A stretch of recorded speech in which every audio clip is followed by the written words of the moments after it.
ಅಧ್ಯಾಯ 15 ಪುರುಷೋತ್ತಮ ಯೋಗ.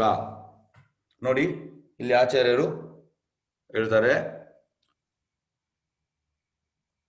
ಪುರುಷ ಉತ್ತಮ ಅಂದ್ರೆ ಉತ್ತಮ ಪುರುಷನನ್ನು ಪುರುಷೋತ್ತಮ ಅಂತ ಹೇಳುದು. ಕೃಷ್ಣ ಉತ್ತಮ ಪುರುಷ, ನಾವು ಅಧಮ ಪುರುಷರಂತೆ ಆಚಾರ್ಯ ಹೇಳ್ತಾರೆ. ನಮ್ಮನ್ನು ಅಧಮ ಪುರುಷ ಮತ್ತೆ ಪರಮಾತ್ಮನನ್ನು ಮಧ್ಯಮ ಪುರುಷ ಅಂತ ಆಚಾರ್ಯರು ಇಲ್ಲಿ ವಿವರಿಸಿದ್ದಾರೆ.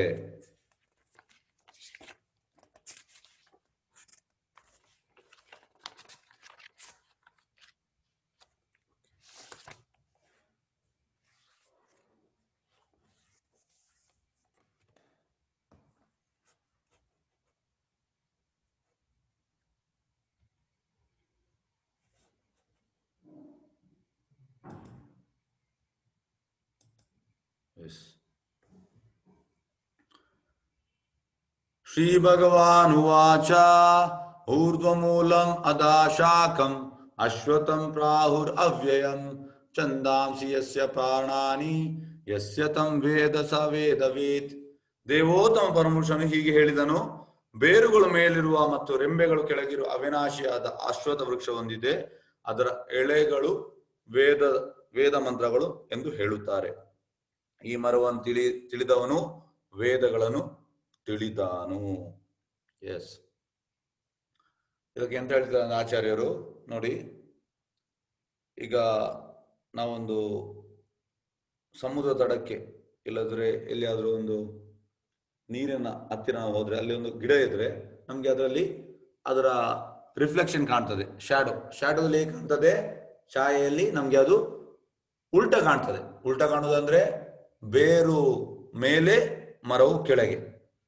ಆಚಾರ್ಯ ಹೇಳ್ತಾರೆ, ಪ್ರಭುಪಾದ, ನಿಜವಾದ ಮರವು ಆಧ್ಯಾತ್ಮಿಕ ಲೋಕದಲ್ಲಿ ಉಂಟಂತೆ.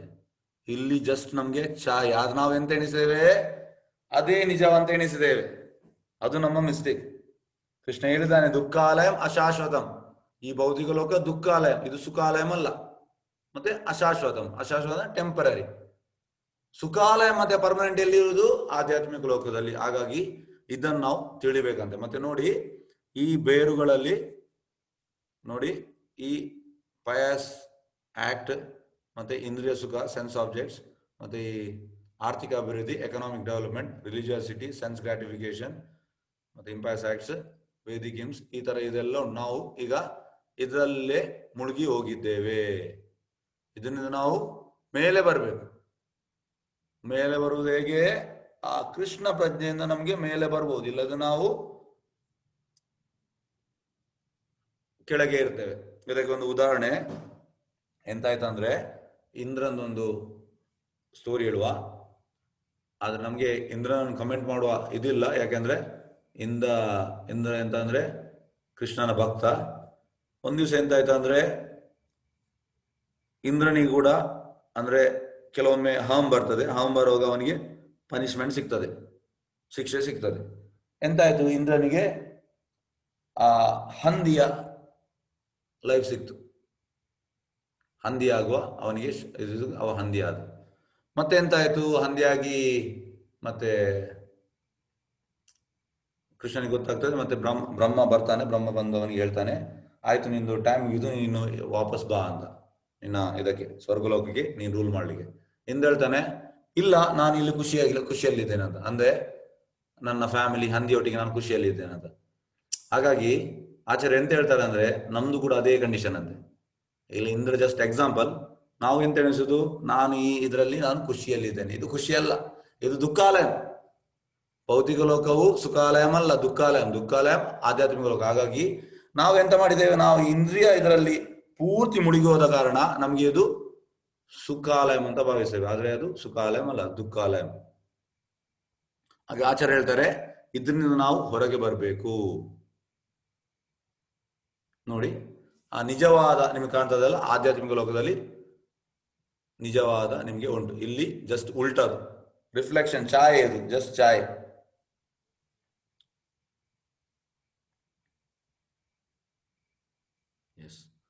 ಈ ಮರದ ಬೇರುಗಳು ಕೆಳಮುಖವಾಗಿ ಮೇಲ್ಮುಖವಾಗಿ ಹರಡಿಕೊಂಡಿವೆ. ಐಹಿಕ ಪ್ರಕೃತಿಯ ಗುಣತ್ರಯಗಳನ್ನು ಅದನ್ನು ಪೋಷಿಸುತ್ತದೆ. ನೋಡಿ, ಐಕ ಪ್ರಕೃತಿಯ ಗುಣತ್ರಯಗಳು ಅದನ್ನು ಪೋಷಿಸುತ್ತದೆ. ಇಂದ್ರಿಯಗಳ ವಸ್ತುಗಳು ಇದರ ಕುಡಿಗಳು. ಈ ಮರಕ್ಕೆ ಕೆಳಮುಖವಾದ ಬೇರುಗಳುಂಟು. ಇವು ಮನುಷ್ಯ ಕುಲದ ಫಲಾಪೇಕ್ಷಿತ ಕರ್ಮಗಳೊಂದಿಗೆ ಬಂಧಿತವಾಗಿದೆ. ಅಂದ್ರೆ ನಮ್ದು ಇಚ್ಛೆಯೂ ಮುಗಿಯುವುದಿಲ್ಲ, ಮತ್ತೆ ನಾವು ಲಾಸ್ಟ್ಗೆ ಕೃಷ್ಣನಿಗೆ ದೂರ ಆಗ್ತೇವೆ. ಅಂದ್ರೆ ಇನ್ನು ಬೇಕು, ಅದು ಬೇಕು, ಇದು ಅಂದ್ರೆ ಇಂದ್ರಿಯ ಸುಖ ಅಂತ ಅಂದ್ರೆ ಅದಕ್ಕೆ ಲಿಮಿಟ್ ಅಂತ ಇಲ್ಲ ಅಂದ್ರೆ. ಮತ್ತೆ ಹೇಗೆ ಅಂದ್ರೆ ಒಂದು ಸಾಂಗ್ ಉಂಟು, ಭಜಹುರೇ ಮನ ಶ್ರೀನಂದ ನಂದನ ಅಭಯ ಚರಣರವಿಂದರೇ ಸೀತ ಆಟಪ ಬಾಟ ಬರೀಶನ ಎದಿನ ಜಾಮಿನಿ ಜಾಗಿರೆ ವಿಫಲೆ ಸೇವಿನು ಕೃಪಣ ದುರಜನ ಚಪಲ ಸುಖ ಲಬಲಾಗಿರೆ. ಅಂದ್ರೆ ಈ ಚಪಲ ಸುಖ ಜಸ್ಟ್ ಅದೊಂದು ಫ್ರಾಕ್ಷನ್ ಸುಖ ಅಂತೆ. ಹಾಗಾಗಿ ಆ ಸುಖದ ಹಿಂದೆ ನಾವು ಇದ್ದೇವೆ. ಆಚಾರ್ಯ ಹೇಳ್ತಾರೆ, ಚಪಲ ಸುಖದ ಹಿಂದೆ ಹೋಗಬಾರ್ದು ನಾವು. ಸುಖ ಅಂದ್ರೆ ಯಾವಾಗ ಯಾವುದು ಅಂದ್ರೆ ಕಂಟಿನ್ಯೂ ಆಗಿರ್ತದೆ, ಆ ಸುಖದ ಹಿಂದೆ ಹೋಗ್ಬೇಕಂತೆ. ಜಸ್ಟ್ ಆ ಒಂದು ಸೆಕೆಂಡ್ ಇರುವ ಸುಖದ ಹಿಂದೆ ಹೋಗಬಾರ್ದು. ಹೇಗೆಂದ್ರೆ ಈ ಇಂದ್ರಿಯ ಭೋಗದಲ್ಲಿ ಹಾಗೆ ಇಂದ್ರಿಯ ವಸ್ತುಗಳು ನಮ್ಗೆ ಆಕರ್ಷಣೆ ಆಗ್ತದೆ, ನಾವು ಹೋಗ್ತೇವೆ ಸುಖ ಅಂತ, ಮತ್ತೆ ನಮ್ಗೆ ಅಲ್ಲಿ ಆ ಫ್ರಾಕ್ಷನ್ ಆಫ್ ಸೆಕೆಂಡ್ ಸುಖ ಸಿಗ್ತದೆ, ಮತ್ತೆ ವಾಪಸ್ ಸುಖ ಇಲ್ಲ, ವಾಪಸ್ ನಾವು ಬೇಜಾರು. ಹಾಗಾಗಿ ಆಚಾರ್ಯ ಹೇಳ್ತಾರೆ, ಆ ಚಪಲ ಸುಖದ ಕಡೆಗೆ ನಾವು ಹೋಗಬಾರ್ದು ಅಂತ ಹೇಳ್ತಾರೆ. ವಸ್ತುಗಳು ಇದರ ಕುಡಿಗಳು, ಕೆಳಮುಖದ ಬೇರುಗಳು ಈ ಮನುಷ್ಯ ಫಲಾಪೇಕ್ಷಿತ ಕರ್ಮಗಳೊಂದಿಗೆ ಬಂಧಿತವಾಗಿದೆ. ಈ ಮರದ ನಿಜವಾದ ರೂಪವನ್ನು ಈ ಜಗತ್ತಿನಲ್ಲಿ ಕಾಣಲಾಗುವುದಿಲ್ಲ. ಯಾಕೆಂದ್ರೆ ಅದು ಆಧ್ಯಾತ್ಮಿಕ ಲೋಕದಲ್ಲಿ ಉಂಟು, ಇಲ್ಲಿಲ್ಲ. ಅದರ ಅಂತ್ಯ, ಆದಿ ಅಥವಾ ಅಸ್ಥಿವಾರಗಳನ್ನು ಯಾರು ಅರ್ಥ ಮಾಡಿಕೊಳ್ಳಲಾರರು. ಆದರೆ ಮನುಷ್ಯನು ದೃಢ ಮನಸ್ಸಿಂದ ಅನಾಸಕ್ತಿಯ ಶಸ್ತ್ರದಿಂದ ದೃಢವಾದ ಬೇರಿರುವ ಈ ಮರವನ್ನು ಕಡಿದು ಹಾಕಬಹುದು. ನೋಡಿ, ಕೃಷ್ಣ ಪ್ರಜ್ಞೆಯು ದೃಢ ಮನಸ್ಸಿನ ತೆಗಿಬೇಕಂತೆ, ದ್ವಂದ್ವ ಇರಬಾರ್ದು. ಅದು ಕೂಡ ಸರಿ, ಇದು ಕೂಡ ಸರಿ, ದೃಢ ಮನಸ್ಸಿನಿಂದ. ಅನಂತರ ಯಾವ ಸ್ಥಳಕ್ಕೆ ಒಮ್ಮೆ ಹೋದರೆ ಮತ್ತೆ ಹಿಂದಿರುಗುವುದಿಲ್ಲವೋ ಆ ಸ್ಥಳವನ್ನು ಹುಡುಕಬೇಕು. ಅಲ್ಲಿ ದೇವೋತ್ತಮ ಪರಮಪುರುಷನಿಗೆ ಶರಣಾಗಬೇಕು. ಆಚಾರ್ಯ ಹೇಳ್ತಾರೆ, ಅಲ್ಲಿ ನಾವು ಶರಣಾಗತ ಆಗಬೇಕಿದ್ರೆ ಇಲ್ಲಿ ಅದನ್ನು ಪ್ರಾಕ್ಟೀಸ್ ಮಾಡಬೇಕು. ಈಗ ಹೇಗಂದ್ರೆ ಒಬ್ಬ ಅಥ್ಲೀಟ್ ಡೈರೆಕ್ಟ್ ಕಾಂಪಿಟಿಷನ್ ಸೇರ್ತಾನೆ, ಪ್ರಾಕ್ಟೀಸ್ ಇಲ್ಲ, ಅವನಿಗೆ ಓಡ್ಲಿಕ್ಕೆ ಆಗುದಿಲ್ಲ. ಅದು ಕಾಂಪಿಟೆಂಟ್ ಪ್ರೈಸ್ ಗೆಲ್ಲುವುದು ಬಿಡಿ, ಅವನಿಗೆ ಓಡ್ಲಿಕ್ಕೆ ಆಗುದಿಲ್ಲ. ಆಚಾರ್ಯ ಹೇಳ್ತಾರೆ, ಅದೇ ರೀತಿ ಶರಣಾಗತ ಅಲ್ಲಿ ಆಗ್ಬೇಕಿದ್ರೆ ಇಲ್ಲಿ ನಾವು ಪ್ರಾಕ್ಟೀಸ್ ಮಾಡ್ಬೇಕು. ಆಚಾರ್ಯ ಹೇಳ್ತಾರೆ, ಇದು ಹೇಗಂದ್ರೆ ಈಗ ITI ಸ್ಟೂಡೆಂಟ್ಸ್ ನವರಿಗೆಲ್ಲ ಎಂತಂದ್ರೆ ಅವ್ರದ್ದು ITI ಆದ ಕೂಡಲೇ 9 months ಒಂದು ಟ್ರೈನಿಂಗ್ ತರ ಇರ್ತದೆ, ಅಪ್ರೆಂಟಿಸ್ಶಿಪ್ ಎಂತದುಂಟು. ಹಾಗಾಗಿ ಅದು ಹೇಗೆ ಅಂದ್ರೆ ಆಗ ಅವರಿಗೆ ಸ್ಯಾಲರಿ ಸಿಗುವುದಿಲ್ಲ, ಜಸ್ಟ್ ಅವರೊಂದು ಟ್ರೈನಿಂಗ್, ಕೆಲಸ ಕಲಿಬೇಕು. ಅದೇ ರೀತಿ ಆಚಾರ್ಯ ಹೇಳ್ತಾರೆ, ಕೃಷ್ಣ ಪ್ರಜ್ಞೆಯು ಹಾಗೆ ಅಂತೆ. ಈಗ ನಾವು ಎಂತ ಕೃಷ್ಣ ಪ್ರಜ್ಞೆ ಮಾಡ್ತಾ ಇದ್ದೇವೆ ಪ್ರೊಸೆಸ್, ಇದು ಆ ತರ. ಅಂದ್ರೆ ಈಗ ನಾವು ಜಸ್ಟ್ ಒಂದು ಪ್ರಾಕ್ಟೀಸ್ ಮಾಡುದು ಅಷ್ಟೇ, ನಾವು ಪರ್ಫೆಕ್ಟ್ ಆಗ್ಲಿಲ್ಲ. ಹಾಗೆ ಆಚಾರ್ಯ ಹೇಳ್ತಾರೆ, ಇಲ್ಲಿ ನಾವು ಶರಣಾಗತ ಪ್ರಾಕ್ಟೀಸ್ ಮಾಡ್ಬೇಕಂತೆ. ಇಲ್ಲಿ ಮಾಡಿದ್ರೆ ನಮ್ಗೆ ಮತ್ತೆ ಅಲ್ಲಿ ಆಗ್ಬಹುದು, ಇಲ್ಲದ ಅಲ್ಲಿ ಹೋಗಿ ನಾವು ಎಂತ ಮಾಡ್ತೇವೆ, ಹೀಗೆ ನೋಡ್ತೇವೆ ಕೃಷ್ಣನ.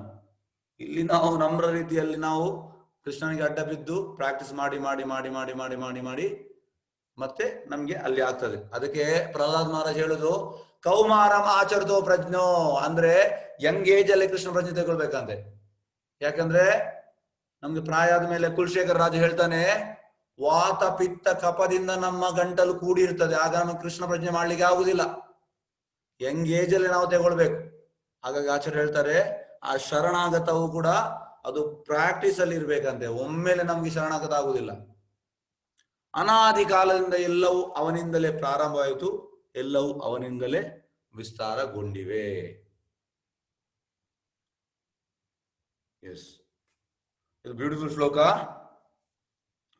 ನ ತದ್ಭಾಷಯತೆ ಸೂರ್ಯೋ ನ ಶಶಾಂಕ ನ ಪಾವಕ ಯದ್ಗತ್ವಾ ನ ನಿವರ್ತಂತೆ ತದ್ದಾಮ ಪರಮಂ ಮಮ. ನನ್ನ ಆ ಪರಮಧಾಮವನ್ನು ಸೂರ್ಯ ಚಂದ್ರರಾಗಲಿ ಅಗ್ನಿ ವಿದ್ಯುತ್ ಶಕ್ತಿಗಳಾಗಲಿ ಬೆಳಗುವುದಿಲ್ಲ. ಅದನ್ನು ತಲುಪಿದವರು ಈ ಐಕ ಜಗತ್ತಿಗೆ ಮತ್ತೆ ಬರುವುದಿಲ್ಲ. ಪ್ರಭುಪಾದ್ ಹೇಳ್ತಾರೆ ಎಫಲ್ಜೆನ್ಸ್, ಯಾಕಂದ್ರೆ ಅವರು ಅಲ್ಲಿಂದಲೇ ಬಂದದ್ದು, ನಾವು ಮಾತ್ರ ನಮ್ಗೆ ಮತ್ತೆ ಅವರಿಗೆ ಡಿಫ್ರೆನ್ಸ್ ಎಂತ ಅಂದ್ರೆ ನಮ್ದು ಕೋಟಿ ಲೈಫ್ ಆಗಿದೆ ಅಲ್ಲಿಂದ ಬಂದು. ನಾವು ಈಗ ಕೂಡ ಕೃಷ್ಣನಿಗೆ ಎಂತ ಹೇಳುದು ಶರಣಾಗತಿಗೆ ರೆಡಿ ಆಗ್ಲಿಲ್ಲ. ಹಾಗಾಗಿ ಕೃಷ್ಣ ಎಲ್ಲಿ ತನಕ ನಾವು ಶರಣಾಗತಿ ಆಗುದಿಲ್ಲ ಅಲ್ಲಿ ತನಕ ನಮಗೆ ಅಲ್ಲಿಗೆ ಹೋಗ್ಲಿಕ್ಕಿಲ್ಲ. ಹಾಗಾಗಿ ಈಗ ಒಂದು ಲಾಸ್ಟ್ ಆಚಾರ್ಯ ಹೇಳ್ತಾರೆ, ಲಾಸ್ಟ್ 6-7 ಲೈಫ್ ಅಲ್ಲಿ ನೀವು ಕೃಷ್ಣ ಪ್ರಜ್ಞೆಯಲ್ಲಿ ಬಂದಿದ್ದೀರಿ, ಆಗ ನಿಮಗೆ ಇದು ಸಿಕ್ಕಿದೆ. ಆದ್ರೆ ಆಚಾರ್ಯರು ಹಾಗೆ ಅಲ್ಲ. ಆಚಾರ್ಯರು ಅಲ್ಲಿ ಕೂಡ ನಿತ್ಯ ಸಿದ್ಧ, ಇಲ್ಲಿ ಕೂಡ ನಿತ್ಯ ಸಿದ್ಧ. ನಾವು ಹಾಗೆ ಅಲ್ಲ, ನಾವು ನಿತ್ಯ ಬದ್ಧರು. ಅವರು ಅಲ್ಲಿ ಕೂಡ ಪರ್ಫೆಕ್ಟ್. ಆದ್ರೆ ಕೃಷ್ಣ ಅವರನ್ನು ಕಳಿಸಿದ್ದು ನೀನು ಹೋಗಿ ಈ ಬದ್ಧ ಜೀವಿಗಳನ್ನು ಕರ್ಕೊಂಡು ಬಾ ಅಂತ. ಹಾಗಾಗಿ ಅವರು ಅದನ್ನು ಕಾನ್ಸ್ಟೆಂಟ್ ಆಗಿ ನೋಡ್ತಾ ಇರ್ತಾರೆ. ಹೇಗೆಂದ್ರೆ ಇಲ್ಲಿ ಇದ್ರು ಕೂಡ ಅವರ ಮನಸ್ಸು ಪೂರ್ತಿ ಕೃಷ್ಣನಲ್ಲಿ, ಕೃಷ್ಣನ ಸಮಾಧಿಯಲ್ಲಿದ್ದಾರೆ. ಅವರು ನೋಡ್ತಾ ಇರ್ತಾರೆ ಆ ಕೃಷ್ಣನ ಗೋಲೋಕಧಾಮವನ್ನು. ಅವ್ರು ಹೇಳ್ತಾರೆ, ವಿವರಿಸ್ತಾರೆ ಭಾವಾರ್ಥದಲ್ಲಿ, ಎಫಲ್ಜನ್ಸ್ ಅಂದ್ರೆ ಎಂತ ನೋಡಿ, ಸೂರ್ಯ ಆಗ್ಲಿ ಚಂದ್ರ ಆಗ್ಲಿ ವಿದ್ಯುತ್ ಆಗಲಿ ಬೆಳಗುದಲ್ಲ, ಕೃಷ್ಣನ ಎಫಲ್ಜನ್ಸ್. ಅದೇ ಇವರೆಲ್ಲ ಹೇಳ್ತಾರಲ್ಲ, ಅದೇ ಅಂತ ಹೇಳುದು so called meditation spiritual organisation ಅವರು ಹೇಳುದು ಬ್ರಹ್ಮಜ್ಯೋತಿ. ಕೃಷ್ಣನ ಎಫಲ್ಜನ್ಸ್ ಏನಿಲ್ಲ ಅಂತ, ಅಷ್ಟು ಬ್ರೈಟ್ ಕೃಷ್ಣ. ಹಾಗಾಗಿ ಅಲ್ಲಿ ಒಮ್ಮೆ ಹೋದವರು ಮತ್ತೆ ಅವರಿಗೆ ಇಲ್ಲಿ ಬರ್ಲಿಕ್ಕೆ ಇಚ್ಛೆ ಇರುವುದಿಲ್ಲ. ಹೇಗೆ ಅಂದ್ರೆ ಈಗ ಒಬ್ಬ ತುಂಬಾ ಬಿಲಿಯನೇರ್, ತುಂಬಾ ಶ್ರೀಮಂತ, ಅವನಿಗೆ ಎಂತಾಗ್ತದೆ, ಅವನ ಮನೆಯಲ್ಲಿ ಎಲ್ಲ ವ್ಯವಸ್ಥೆ ಇರ್ತದೆ. ಅಂದ್ರೆ ಮನೆಯಲ್ಲಿ ಊಟ ಕೂಡ ಬಂಗಾರ ತಟ್ಟೆಯಲ್ಲಿ ಮಾಡುದು. ಸಡನ್ ಆಗಿ ಅವನ ತಂದೆ ಹೇಳ್ತಾನೆ, ನೀನು ಮನೆ ಬಿಟ್ಟು ಹೋಗು. ಆಗ ಅವ ಮನೆ ಬಿಟ್ಟು ಹೋಗಿ ಅವ ಮತ್ತೆ ಒಂದು ಎಂತ ಹೇಳುದು ರೋಡ್ ಸೈಡ್ ಇರುವ ಸಣ್ಣ ಕ್ಯಾಂಟೀನ್ ಅಲ್ಲಿ ಊಟ ಮಾಡ್ತಾನ?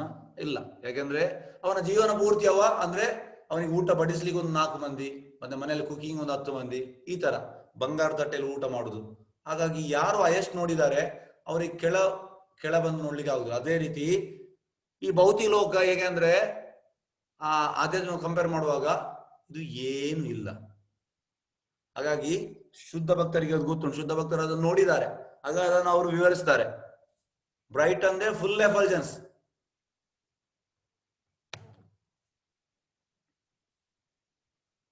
ನೋಡಿ ಈ ತರ ಇದೆ. ಈಗ ಎಂತ ಅಂದ್ರೆ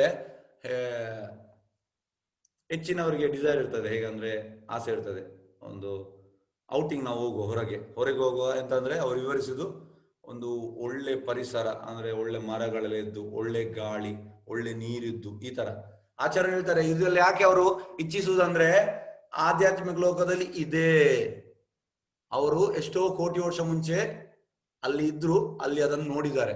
ಹಾಗಾಗಿ ಈಗ ಅವರಿಗೆ ಅದನ್ನು ನೋಡುವ ಇಚ್ಛೆ, ಹಾಗಾಗಿ ಅವರು ಅಲ್ಲಿ ಹೋಗುವ ಅಂತ ಹೇಳುದು. ಮತ್ತೆ ಇಲ್ಲಿ ನಿಮಗೆ ಕಾಣ್ತದೆ ನೋಡಿ, ಇದು ಚಿಂತಾಮಣಿ.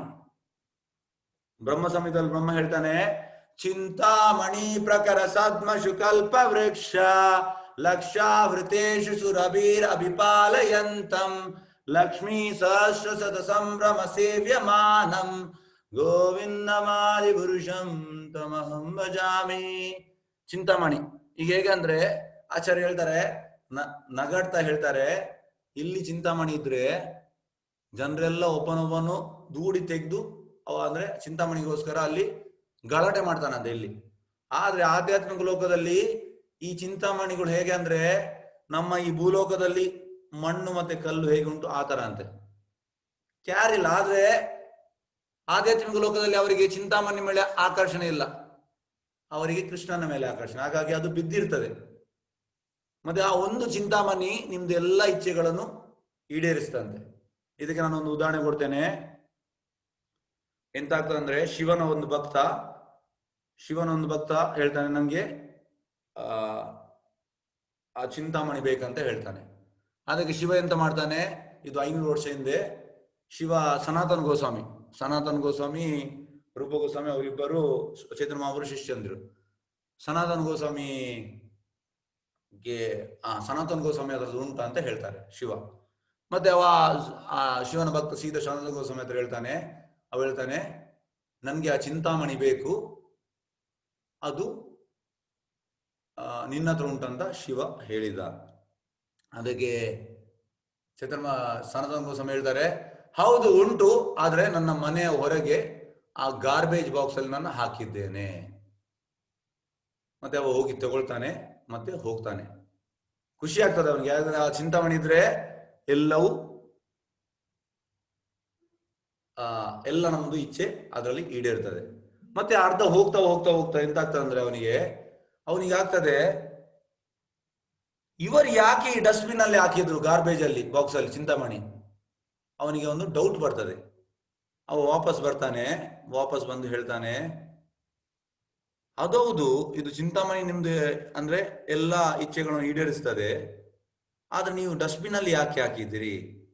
ಅದಕ್ಕೆ ಅವ್ರು ಹೇಳ್ತಾರೆ, ಆ ಚಿಂತಾಮಣಿಯನ್ನು ನೀನು ಹೋಗಿ ಯಮುನಾ ನದಿಗೆ ಹೋಗಿ ಬಿಸಾಡಿ ಬಾ ಅಂತ ಹೇಳ್ತಾರೆ ಸನಾತನ ಗೋಸ್ವಾಮಿ. ಅವ ಹೋಗಿ ಬಿಸಾಡಿ ಬರ್ತಾನೆ. ಬಿಸಾಡಿ ಬಂದ ಮೇಲೆ ಅವ್ರು ಹೇಳ್ತಾರೆ,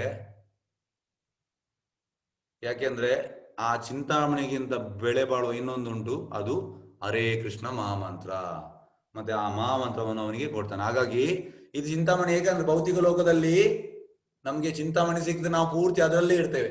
ಆದ್ರೆ ಆಚಾರ್ಯ ಹೇಳ್ತಾರೆ, ನಿಜವಾದ ಚಿಂತಾಮಣಿ ಹರೇ ಕೃಷ್ಣ ಕೃಷ್ಣ ಕೃಷ್ಣ ಹರೇ ಹರೇ, ಹರೇ ರಾಮ ರಾಮ ರಾಮ ಹರೇ ಹರೇ. ಇದು ನಿಜವಾದ ಚಿಂತಾಮಣಿ. ಇದರಲ್ಲಿ ನಮ್ದು ಭೌತಿಕ ಇಚ್ಛೆ ಹೇಗೂ ಫುಲ್ಫಿಲ್ ಆಗ್ತದೆ, ಆದ್ರೆ ಭೌತಿಕ ಇಚ್ಛೆಗೋಸ್ಕರ ಮಾಡುವುದಲ್ಲ. ಇದರಲ್ಲಿ ನಮ್ಗೆ ಆಧ್ಯಾತ್ಮಿಕ ಪ್ರೋಗ್ರೆಸ್ ಆಗ್ತದೆ, ಅದು ಬೇಕು. ಆಚಾರ್ಯ ಹೇಳ್ತಾರೆ, ಭೌತಿಕ ಭೌತಿಕ ನಮ್ಮ ಪ್ರೋಗ್ರೆಸ್ ಇಂದ ನಮ್ಗೆ ಏನು ಲಾಭವಿಲ್ಲ ಅಂತೆ, ಆದ್ರೆ ನಮ್ಮ ಆಧ್ಯಾತ್ಮಿಕ ಪ್ರೋಗ್ರೆಸ್ ಆಗ್ಬೇಕು, ಅದ್ರಲ್ಲಿ ನಮ್ಗೆ ಲಾಭ ಇರುವುದಂತ ಆಚಾರ್ಯ ಹೇಳ್ತಾರೆ. ಹಾಗಾಗಿ ಈ ಚಿಂತಾಮಣಿಗಳು ಅಲ್ಲಿ ಆಧ್ಯಾತ್ಮ ಕೃಷ್ಣ ಲೋಕದಲ್ಲಿ ಗೋಲೋಕದಲ್ಲಿ ಅನ್ಲಿಮಿಟೆಡ್ ಉಂಟು, ಆದ್ರೆ ಯಾರಿಗೂ ಅದರಲ್ಲಿ ಆಕರ್ಷಣೆ ಇಲ್ಲ. ಮಮೇವಾಂಶ ಜೀವಲೋಕೆ ಜೀವಭೂತ ಸನಾತನ ಮನಸಷ್ಟಾನಿ ಇಂದ್ರಿಯಾಣಿ ಪ್ರಕೃತಿ ಸ್ನಾನಿ ಕರ್ಷತಿ. ಈ ಬದ್ಧ ಜಗತ್ತಿನಲ್ಲಿರುವ ಜೀವಿಗಳು ತನ್ನ ನಿತ್ಯವಾದ ಸಣ್ಣ ಸಣ್ಣ ಭಾಗಗಳು ಬದ್ಧ ಜೀವನದಿಂದಾಗಿ ಅವರು ಮನಸ್ಸು ಸೇರಿದಂತೆ 6 ಇಂದ್ರಿಯಗಳೊಡನೆ ಬಹುವಾಗಿ ಕಷ್ಟಪಡುತ್ತಿದ್ದಾರೆ. ನೋಡಿ, ಕೃಷ್ಣನಿಗೆ ನಮ್ಮ ಪರಿಸ್ಥಿತಿ ಫುಲ್ ಗೊತ್ತುಂಟು. ಅವ ಹೇಳ್ತಿದ್ದಾನೆ, ಈ ಭೌತಿಕ ಲೋಕದಲ್ಲಿ ನಾವು ಬದ್ಧ ಜೀವಿಗಳು, ನಾವು ಈ 6 ಇಂದ್ರಿಯ ಅಂದ್ರೆ ಕಣ್ಣು, ಮೂಗು, ಬಾಯಿ, ಕಿವಿ ಮತ್ತ ನಮ್ಮ ಚರ್ಮ ಸ್ಪರ್ಶೇಂದ್ರಿಯ, ಮತ್ತೆ 6ನೇದು ಮನಸ್ಸು. ಇದರಲ್ಲಿ ನಾವು ಅಂದ್ರೆ ಸೇರಿದ 6 ಇಂದ್ರಿಯಗಳು ಬಹುವಾಗಿ ಕಷ್ಟಪಡುತ್ತಿದ್ದಾರೆ. ಆಚಾರ್ಯ ಹೇಳ್ತಾರೆ, ಈ 6 ಇಂದ್ರಿಯಗಳನ್ನು ಕೃಷ್ಣನಿಗೆ ನಾವು ಸಮರ್ಪಣೆ ಮಾಡಿದ್ರೆ ಆಗ ನಮ್ಗೆ ಯಾವುದೇ ಕಷ್ಟ ಇಲ್ಲ. ಈಗ ಎಂತಾಗಿದೆ ಅಂದ್ರೆ ನಮ್ಮ ಚಪಲ ಸುಖಕ್ಕೋಸ್ಕರ ನಾವು ಅದನ್ನು ಹಾಕಿದ್ದೇವೆ, ಹಾಗಾಗಿ ನಮ್ಗೆ ತೊಂದರೆ ಅಂತ ಆಚಾರ್ಯ ಹೇಳ್ತಾರೆ.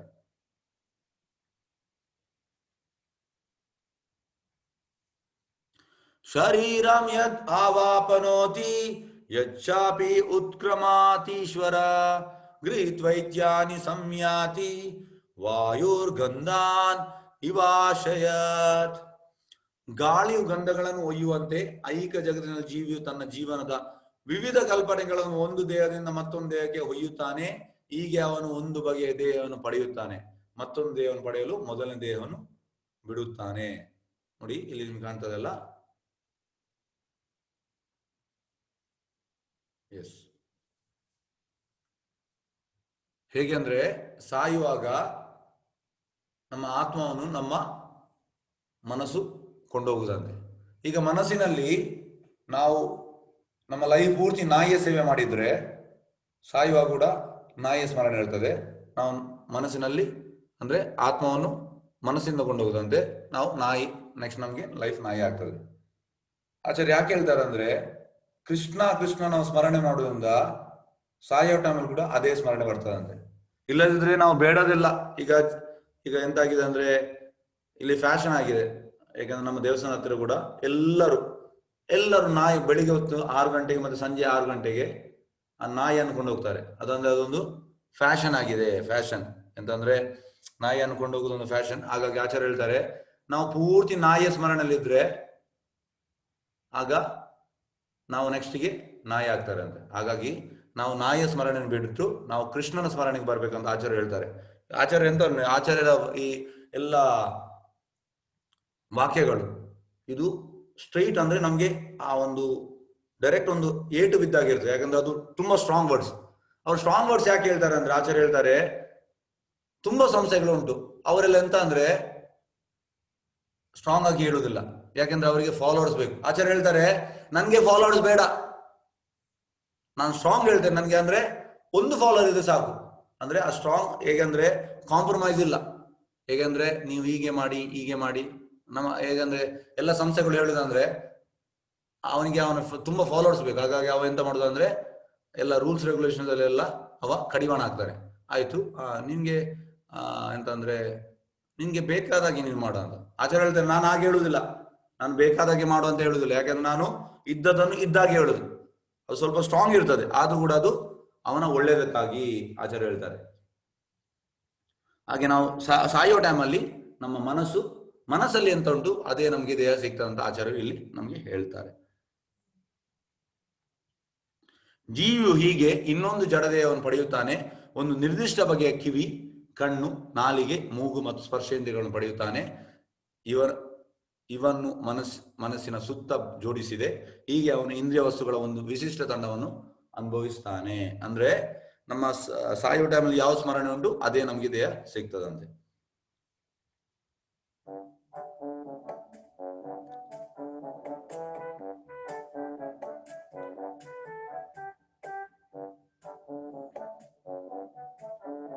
ಎಸ್, ಅದರಲ್ಲಿ ಹೇಗೆ ಅಂದ್ರೆ ಆನೆಗೆ ಆ ಒಂದು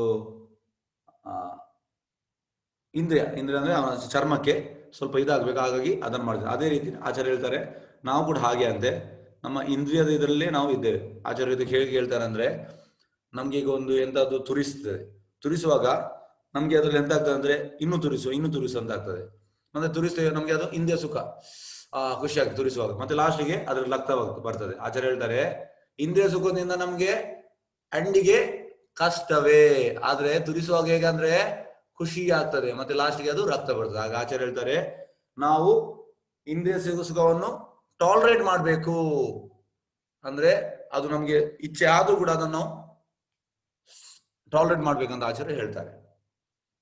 ಉತ್ಕ್ರಮಾಂತಾಂ ಸ್ಥಿತಂ ವಾಪಿ ಗುಂಜಾನಾಂ ವಾ ಗುಣಾನ್ವಿತಂ ವಿಮುಢಾನಾನು ಪಶ್ಯಂತಿ ಜ್ಞಾನ ಚಕ್ಷುಷಾ. ಜೀವಿಯು ತನ್ನ ದೇಹವನ್ನು ಹೇಗೆ ಬಿಡಬಲ್ಲ, ಪ್ರಕೃತಿಯ ಗುಣಗಳ ಪ್ರಭಾವದಿಂದ ಅವನು ಯಾವ ಬಗೆಯ ದೇಹವನ್ನು ಅನುಭವಿಸ್ತಾನೆ, ಇದೆಲ್ಲವನ್ನು ಮೂಢರು ಅರ್ಥ ಮಾಡಿಕೊಳ್ಳಲಾರರು. ನೋಡಿ, ಈಗ ಮೂಢರಿಗೆ ಹೋಗಿ ನೀವು ಹೇಳಿದ್ರೆ ನೀವು ಸಾಯೋ ಟೈಮಲ್ಲಿ ಯಾವ ಸ್ಮರಣೆ ಉಂಟು ಅದೇ ನಿಮ್ಗೆ ದೇಹ ಸಿಗ್ತದಂತೆ, ಇವನಿಗೆ ಹುಚ್ಚ ಅಂತ ಹೇಳ್ತಾರೆ. ಹಾಗಾಗಿ ಮೂಢರಿಗೆ ಇದು ಅರ್ಥವಾಗುವುದಿಲ್ಲ ಅಂತೆ. ಆದರೆ ನೋಡಿ, ಕೃಷ್ಣ ಮತ್ತೆ ಅಲ್ಲಿ ಆಧಾರ ಹಾಕಿದ್ದಾನೆ. ಜ್ಞಾನದಲ್ಲಿ ಶಿಕ್ಷಣ ಪಡೆದ ಕಣ್ಣುಗಳಿರುವವನು ಇದೆಲ್ಲವನ್ನು ಕಾಣಬಲ್ಲ. ಜ್ಞಾನ ಅಂದ್ರೆ ನಮ್ಮ ಅಕಾಡೆಮಿಕ್ ನಾಲೆಜ್ ಅಲ್ಲ, ನಾವು ಶಾಲಾ ಕಾಲೇಜಲ್ಲಿ ಕಲ್ತೇವೆ ಅದು ಜ್ಞಾನ ಅಲ್ಲ, ಅದು ಅಜ್ಞಾನ. ಆಚಾರ್ಯ ಹೇಳ್ತಾರೆ ಯಾಕೆಂದ್ರೆ ಅಲ್ಲಿ ನಮ್ಗೆ ನಾವು ದೇಹ ಅಲ್ಲ, ನಾವು ಆತ್ಮ ಅನ್ನೋ ಗೊತ್ತೇ ಇಲ್ಲ. ಶಾಲೆಯಲ್ಲಿ ಕಲಿಸುವುದು ನಮ್ಗೆ 22 ವರ್ಷ. ಈಗ ನಾನು ಕೂಡ ಒಂದು 22 ವರ್ಷ ಕಲ್ತಿದ್ದೇನೆ. ಅದ್ರಲ್ಲಿ ನನಗೆ ಈ ಭಗವದ್ಗೀತೆಯಲ್ಲಿ ಕಲಿಲಿಕ್ಕೆ ಯಾವುದೇ ಒಂದು ಉಪಯೋಗ ಆಗಲಿಲ್ಲ. ಆದ್ರೆ ಒಂದು ಶಾಲೆಯಲ್ಲಿ ಕಲಿತ ಒಂದು ಇಂಗ್ಲಿಷ್ ಒಂದು ಗೊತ್ತಿರೋದ್ರಿಂದ ಈ ಒಂದು ಓದ್ಲಿಕ್ಕೆ ಒಂದು ಯೂಸ್ ಆಯ್ತು, ಅದು ಬಿಟ್ಟು ಯಾವುದು ಆಗ್ಲಿಲ್ಲ. ಹಾಗಾಗಿ ಇದು ಎಂತ ಹೇಳುದಂದ್ರೆ ಇದನ್ನು ಶಾಲಾ ಕಾಲೇಜಲ್ಲಿ ನಮ್ಗೆ ಇದನ್ನು ತಿಳಿಸುವುದಿಲ್ಲ. ಆದ್ರೆ ನಾವು ಅಂದ್ರೆ ಆಚಾರ್ಯ ಹೇಳ್ತಾರೆ, ನಾನು ನಿನ್ನೆ ಕೂಡ ನಿಮ್ಗೆ ಹೇಳಿದ್ದೇನೆ, ಆಚಾರ್ಯರನ್ನೊಂದು ಅಮೆರಿಕಾದಲ್ಲಿ ಒಂದು ಯೂನಿವರ್ಸಿಟಿ ಓಪನ್ ಮಾಡ್ತಾರೆ. ಆಗ ಆಚಾರ್ಯರು ತುಂಬಾ ಪ್ರಸಿದ್ಧ ಆಗಿರ್ತಾರೆ, ಒಂದು 108 ದೇವಸ್ಥಾನ ಕಟ್ಟಿರೋದು. ಆಗ ಅವರನ್ನು ಕರೀತಾರೆ, ಎಸ್ ಸ್ವಾಮೀಜಿ ನೀವು ಬನ್ನಿ ಅಂತ. ಮತ್ತೆ ನಮ್ಮ ಪ್ರಭುಪಾದ ಹೋಗ್ತಾರೆ ಅಲ್ಲಿಗೆ. ಪ್ರಭುಪಾದ ಹೋಗಿ ಅವರು ಎಲ್ಲವನ್ನು ತೋರಿಸ್ತಾರೆ. This is that department, this is this department, ಇದು ಅದು ಡಿಪಾರ್ಟ್ಮೆಂಟ್, ಇದು ಡಿಪಾರ್ಟ್ಮೆಂಟ್, ಆ ತರ ತುಂಬಾ ಡಿಪಾರ್ಟ್ಮೆಂಟ್ ಎಲ್ಲ ತೋರಿಸ್ತಾರೆ, ದೊಡ್ಡ ಯೂನಿವರ್ಸಿಟಿ. ಮತ್ತೆ ಕಡೆಗೆ ಆಚಾರ್ಯ ಹೇಳ್ತಾರೆ ಇಲ್ಲಿ ಯಾವ್ದಾದ್ರು ಡಿಪಾರ್ಟ್ಮೆಂಟ್ ಉಂಟಾ? ಅವ್ರಿಗೆ ಹೇಳ್ತಾರೆ ಯಾವ ಡಿಪಾರ್ಟ್ಮೆಂಟ್?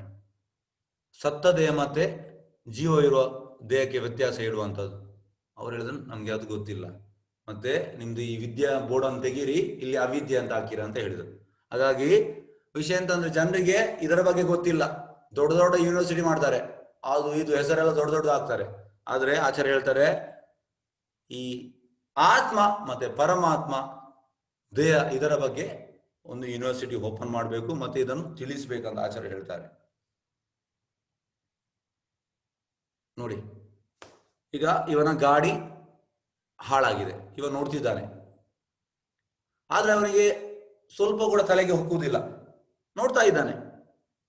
ನೆಕ್ಸ್ಟ್ ನೋಡಿ ಮೆಕ್ಯಾನಿಕ್ ಬರ್ತಾನೆ, ಅವನಿಗೆ ಇಮಿಡಿಯೇಟ್ ಗೊತ್ತಾಗ್ತದೆ.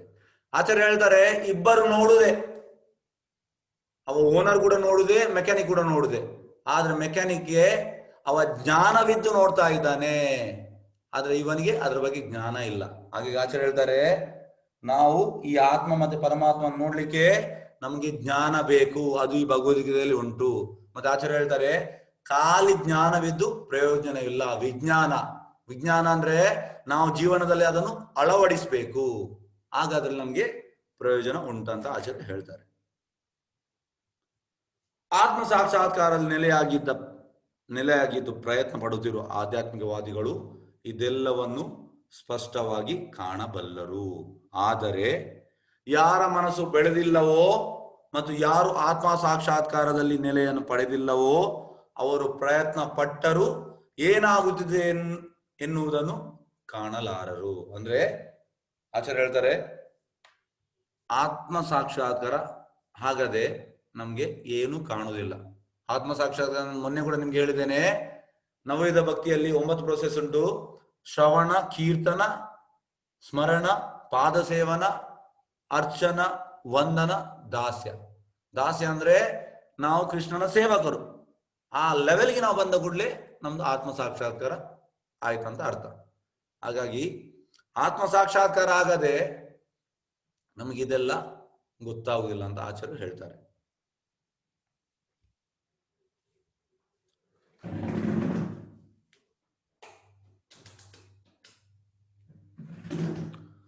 ಗಾಮಾವಿಶ್ಯ ಚ ಭೂತಾನಿ ಧಾರಯಾಮಿ ಅಹಂ ಓಜಸಾ ಪುಷ್ಣಾಮಿ ಚೌಷಧಿ ಸರ್ವ ಸೋಮ ಭೂತ್ವಾ ರಸಾತ್ಮಕ. ನಾನು ಪ್ರತಿಯೊಂದು ಲೋಕವನ್ನು ಪ್ರವೇಶಿಸುತ್ತೇನೆ ಮತ್ತು ನನ್ನ ಶಕ್ತಿಯಿಂದ ಅವು ತಮ್ಮ ಪಥದಲ್ಲಿ ಉಳಿಯುತ್ತದೆ. ನಾನು ಚಂದ್ರನಾಗುತ್ತೇನೆ ಮತ್ತು ಹಾಗೆ ಎಲ್ಲಾ ತರಕಾರಿಗಳಿಗೆ ಜೀವರಸವನ್ನು ನೀಡುತ್ತೇನೆ. ಅಂದ್ರೆ ಈಗ ನೋಡಿ,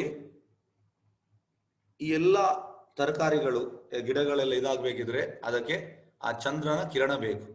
ಆ ಕೃಷ್ಣ ಹೇಳುವುದಂತಂದ್ರೆ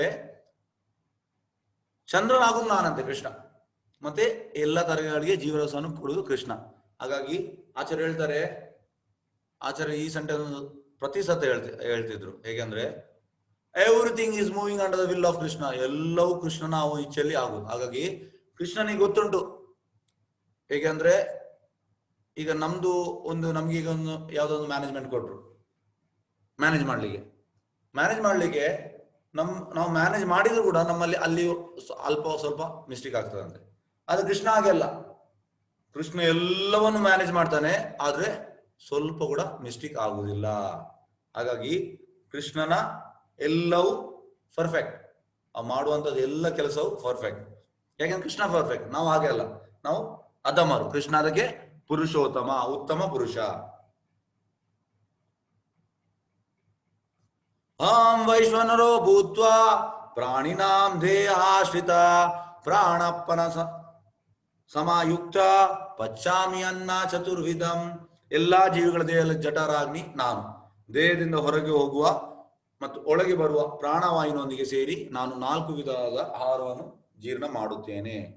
ಈಗ ಕೃಷ್ಣ ಹೇಳ್ತೇನೆ 4 ವಿಧವಾದ ಆಹಾರ.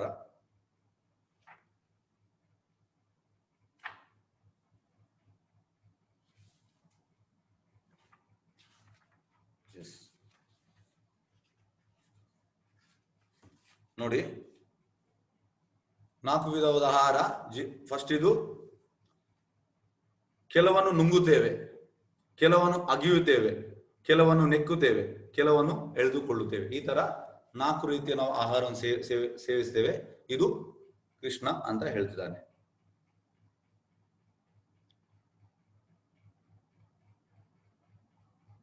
ಎಸ್, ತುಂಬಾ ಇಂಪಾರ್ಟೆಂಟ್ ಶ್ಲೋಕ. ಸಾಧ್ಯವಾದಲ್ಲಿ ಕಂಠಸ್ಥ ಮಾಡಿ ಈ ಶ್ಲೋಕವನ್ನು.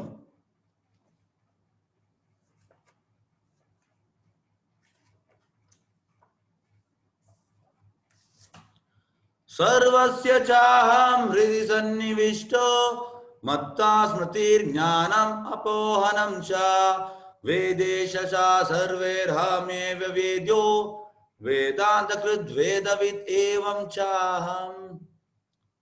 ನಾನು ಪ್ರತಿಯೊಬ್ಬರ ಹೃದಯದಲ್ಲಿ ನೆಲೆಸಿದ್ದೇನೆ. ಸ್ಮರಣೆ, ಜ್ಞಾನ ಮತ್ತು ಮರವು ನನ್ನಿಂದ ಬರುತ್ತದೆ.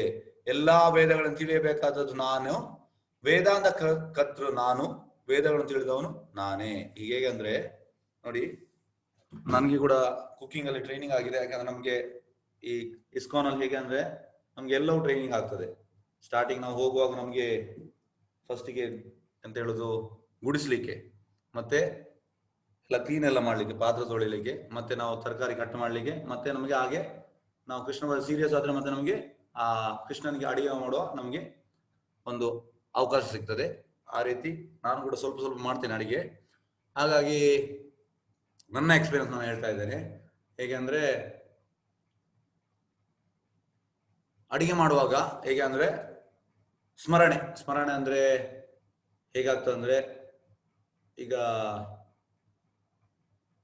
ಯಾವುದೊಂದು ಒಳ್ಳೆ ಫೆಸ್ಟಿವಲ್ಗೆಲ್ಲ ನಾವು ಅಡಿಗೆ ಮಾಡುವಾಗ ಆಗ ಸಡನ್ ಇದು ಹಾಕುವಂತ ಆಗ್ತದೆ ಸ್ಮರಣೆ. ಆ ಸ್ಮರಣೆ ಕೊಡುದು ಕೃಷ್ಣ ಅಂತೆ, ಯಾಕೆಂದ್ರೆ ಪರಮಾತ್ಮನಾಗಿದ್ದಾನೆ. ಮತ್ತೆ ಜ್ಞಾನ ಅಂದ್ರೆ ಹೀಗೆ ಈಗ ಪನ್ನೀರ್ ಬಟರ್ ಮಸಾಲ ಮಾಡುವುದಾದ್ರೆ ಆಗ ಅದಕ್ಕೆ ಎಂತ ಆಗ್ಬೇಕು ಅಂದ್ರೆ ಕ್ಯಾಶ್ ಎಷ್ಟು ಆಗ್ಬೇಕು, ಇದೆಲ್ಲ ಜ್ಞಾನವನ್ನು ಕೊಡುದು ಕೃಷ್ಣ. ಮತ್ತೆ ಕೆಲವೊಮ್ಮೆ ಎಂತ ಆಗ್ತದೆ ಅಂದ್ರೆ ಮರವು ಬರ್ತದೆ. ಮರವು ಅಂದ್ರೆ ಹೇಗಂದ್ರೆ ನನ್ಗೆ ತುಂಬಾ ಸತಿ ಆಗಿದೆ. ಹೇಗಂದ್ರೆ ಈ ಸ್ವೀಟ್ ಎಲ್ಲ ಮಾಡಿದ ಮೇಲೆ ಫೈನಲ್ ಆಗಿ ಅದಕ್ಕೆ ಎಂತ ಹೇಳುದು ಇಲಾಯ್ಚಿ ಪೌಡರ್ ಅದನ್ನು ಹಾಕ್ಲಿಕ್ಕೆ ಮರೆತು ಹೋಗ್ತದೆ, ತುಂಬಾ ಸತಿ ಆಗಿದೆ. ಹಾಗಾಗಿ ಆ ಮರವು ಕೂಡ ಕೊಡುದು ಕೃಷ್ಣ ಅಂತೆ. ಹಾಗಾಗಿ ಎಲ್ಲವೂ ನೋಡಿ, ಹೃದಯದಲ್ಲಿ ಕೃಷ್ಣ ಇದ್ದಾನೆ, ಮತ್ತೆ ಕೃಷ್ಣ ನಮಗೆ ಸ್ಮರಣೆ ಕೊಡುದು, ಜ್ಞಾನ ಕೊಡುದು, ಮತ್ತೆ ಮರವು ಕೊಡುದು, ಇದು ಕೃಷ್ಣನೇ. ಮತ್ತೆ ಎಲ್ಲಾ ವೇದಗಳನ್ನು ತಿಳಿಯಬೇಕಾದದ್ದು ನಾನು, ವೇದಗಳಲ್ಲಿ ತಿಳಿಯಬೇಕಾದದ್ದು ಕೃಷ್ಣ. ವೇದಾಂತ ಕರ್ತೃ ನಾನು, ವೇದಗಳ ಕರ್ತೃ ಕೃಷ್ಣ, ವೇದಗಳನ್ನು ತಿಳಿದವನು ನಾನೇ.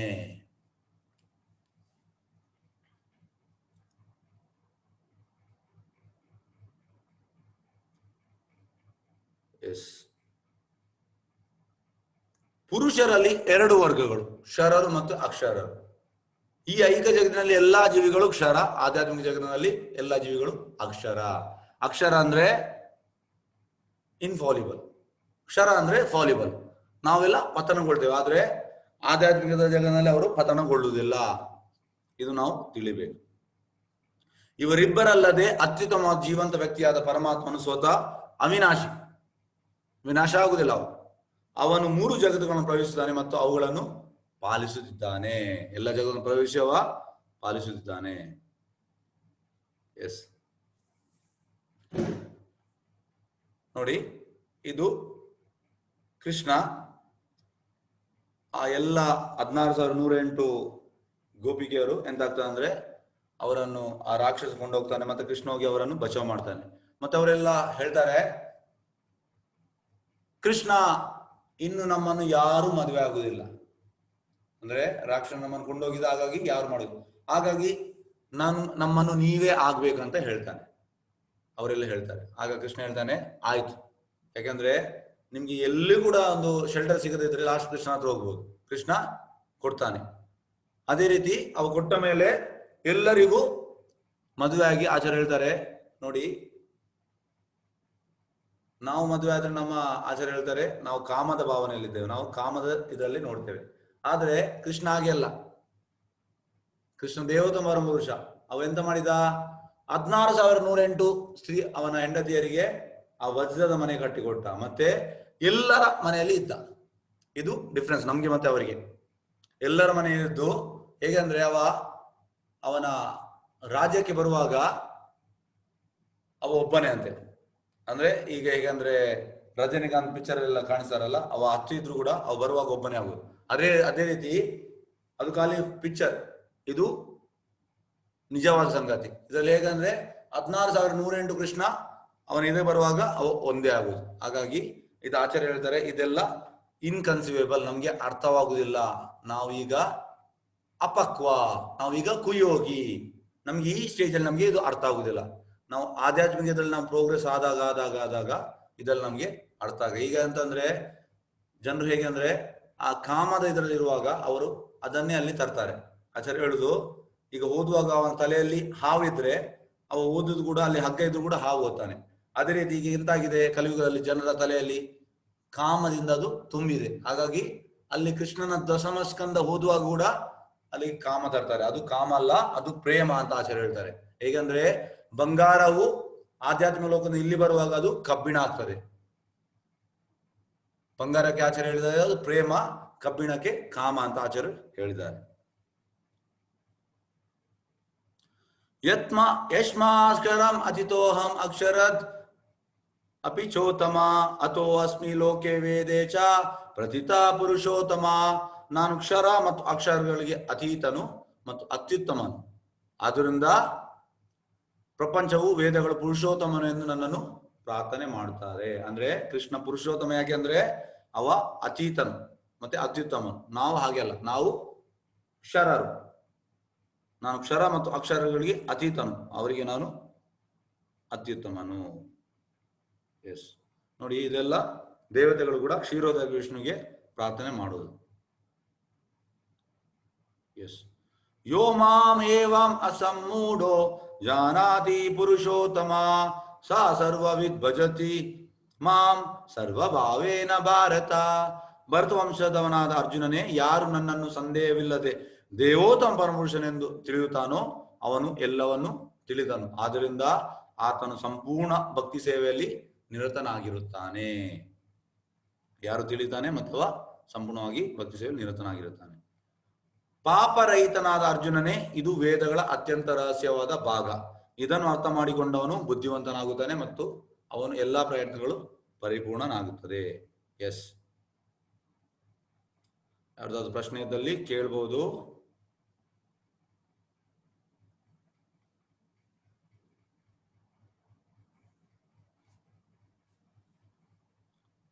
ಪ್ರಶ್ನೆ ಇದ್ದಲ್ಲಿ ಕೇಳ್ಬೋದು, ಹ್ಯಾಂಡ್ ರೈಸ್ ಮಾಡಿ.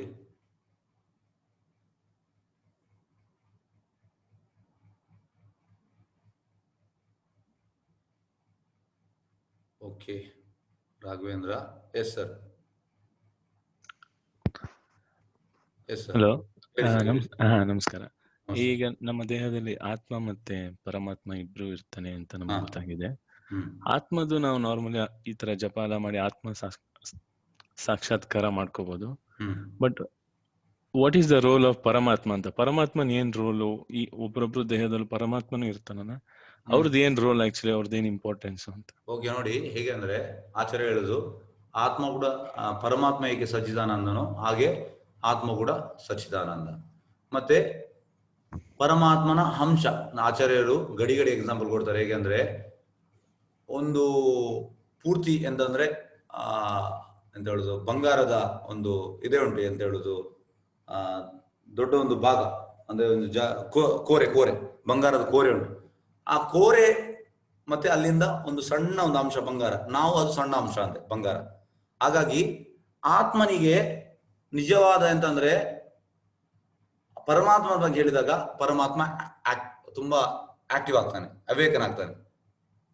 ಹಾಗಾಗಿ ಆತ್ಮ ಒಂದು ಆಕ್ಟಿವ್ ಆದ್ರೆ ಸಾಕು, ಮತ್ತೆ ಪರಮಾತ್ಮ ಆಟೋಮೆಟಿಕ್ ಇದು ಆಕ್ಟಿವ್ ಆಗ್ತಾನೆ ಸರ್. ರಾಘವೇಂದ್ರ ಸರ್, ಹರೇ ಕೃಷ್ಣ. ಹರೇ ಕೃಷ್ಣ, ಅನ್ಮ್ಯೂಟ್ ಮಾಡ್ಬೋದು ಸರ್, ಅನ್ಮ್ಯೂಟ್ ಮಾಡ್ಬೋದು. ಗೊತ್ತಾಯ್ತಾ? ಹಾಗಾಗಿ ಯಾಕೆಂದ್ರೆ ಆತ್ಮ ಕೃಷ್ಣನ ಅಂಶ, ಮಮೇ ವಂಶ ಜೀವಲೋಕೆ ಜೀವಭೂತ ಸನಾತನ ಅಂದ್ರೆ ನಾವು ಕೃಷ್ಣನ ಅಂಶ. ಹಾಗಾಗಿ ಅಂಶವು ಎಂತಂದ್ರೆ ಆ ಕೃಷ್ಣನ ಬಗ್ಗೆ ಇದು ಮಾಡಿದ್ರೆ ಆಗ ಅದಕ್ಕೆ ಆ ಪರಮಾತ್ಮನಿಗೆ ಕೂಡ ತುಂಬಾ ಖುಷಿ ಆಗ್ತದೆ. ಆಗ ಅದರ ನಿಜವಾದ ಸ್ಥಿತಿಗೆ ಹೋಗ್ತಾರೆ. ಗೊತ್ತಾಯ್ತು. ಇನ್ನೊಂದು ಪ್ರಶ್ನೆ ಅಂದ್ರೆ, ನಿನ್ನೆ ನಾವು ಈ ಗುಣಗಳ ಬಗ್ಗೆ ಹೇಳಿದ್ವಿ, ಸತ್ವ ಗುಣಗಳು, ರಜೋಗುಣ ಮತ್ತೆ ತಮಗುಣ. ಅದಕ್ಕೂ ಆಹಾರ ಪದ್ಧತಿಗೂ ಸಂಬಂಧ ಇದೆ. ಈಗ ಆಹಾರದಲ್ಲಿ ಖಾರ, ಹುಳಿ, ಉಪ್ಪು ಎಲ್ಲ ಸುಮಾರು ಇರುತ್ತೆ. ಸೊ ಅದಕ್ಕೆ ಏನಾದ್ರು ರಿಲೇಟ್ ಇರುತ್ತಾ? ಯಾವ್ದಾದ್ರು ಅವಾಯ್ಡ್ ಮಾಡ್ಬೋದಾ ಈ ರಜಸ್ಸು ಮತ್ತೆ ತಮಗುಣ? ಜಾಸ್ತಿ ಖಾರ, ಜಾಸ್ತಿ ಉಪ್ಪು ಇದೆಲ್ಲ ರಜೋಗುಣ ಅಂತೆ. ಮತ್ತೆ ಹೇಗೆ ಅಂದ್ರೆ ಅಂದ್ರೆ ಮಾಡಿ ತುಂಬಾ, ಈಗ ಆಚಾರ್ಯ ಅಂತ ಹೇಳುದು ಅಂದ್ರೆ ಭಾವಾರ್ಥದಲ್ಲಿ 3 ಗಂಟೆ ಆದದ್ದು ಮತ್ತೆ ತಗೊಳ್ಬಾರ್ದಂತೆ. ಈಗ ಅಡಿಗೆ ಆದದ್ದು ಅದು ತಮ್ಮ ಗುಣ ಆಗ್ತದಂತೆ. ಆದ್ರೆ ಕೃಷ್ಣ ಪ್ರಸಾದ ತಗೊಳ್ಬಹುದು. ಹೇಗಾಗ್ತದಂದ್ರೆ ನೋಡಿ, ನಾವೀಗ ಅಡಿಗೆ ಮಾಡಿ ಕೃಷ್ಣನಿಗೆ ಅರ್ಪಣೆ ಮಾಡ್ತೇವೆ, ಅದು ಎಷ್ಟು ಹೊತ್ತಾದ್ರು ಯಾಕಂದ್ರೆ ಕೃಷ್ಣ ಅದನ್ನು ಸ್ವೀಕರಿಸಿದ್ದಾನೆ. ಆಗ ಕೃಷ್ಣ ಪ್ರಸಾದಕ್ಕೆ ಅದು ಇಲ್ಲ. ಆದ್ರೆ ಉಳಿದ ಫುಡ್ ಎಲ್ಲ ಹೇಗಂದ್ರೆ ಜನರೆಲ್ಲ ತಮ್ಮ ಗುಣ, ಅದು ಹೇಗೆ ಬಿಸಿ ಮಾಡಿ ಮತ್ತೆ ಮತ್ತೆ ಅದನ್ನೇ ತಿನ್ನುದು, ಅದು ತಮ್ಮ ಗುಣ ಅಂತೆ. ಇದರಿಂದ ಎಂತ ಆಗ್ತದೆ ನೋಡಿ, ಆಚಾರ್ಯ ಇದನ್ನು ಯಾಕೆ ಹೇಳ್ತಾರೆ ಅಂದ್ರೆ, ಈ ಪ್ರಜ್ಞೆ ಉಂಟಲ್ಲ, ಈಗ ನಮ್ದು ಇಸ್ಕಾನ್ ಅಂದ್ರೆ international society for Krishna consciousness ಅಂದ್ರೆ ಪ್ರಜ್ಞೆ ನಿಮ್ದು ಚೇಂಜ್ ಆಗ್ಬೇಕಿದ್ರೆ ಫುಡ್ ಮೇನ್. ನಾವು ಎಂತ ಆಹಾರ ತಿಂತೇವೆ ಅದರಿಂದ ನಮ್ಮ ಪ್ರಜ್ಞೆ ಚೇಂಜ್ ಆಗುದು. ಹಾಗಾಗಿ ನಾವು ನೋಡಿ, ನಾವು ಕೃಷ್ಣ ಪ್ರಸಾದ ಮಾತ್ರ ತಿನ್ನೋದು, ನಾವು ಅದರಲ್ಲೇ ಸ್ಟಿಕ್ ಆಗಿದ್ದೇವೆ. ಹಾಗಾಗಿ ಈ ಕೃಷ್ಣ ಪ್ರಸಾದದಿಂದ ನಿಮ್ಗೆ ಎಂತ ಆಗ್ತದೆ ಅಂದ್ರೆ ನಿಮ್ಮ ಪ್ರಜ್ಞೆಯು ಚೇಂಜ್ ಆಗ್ತದೆ.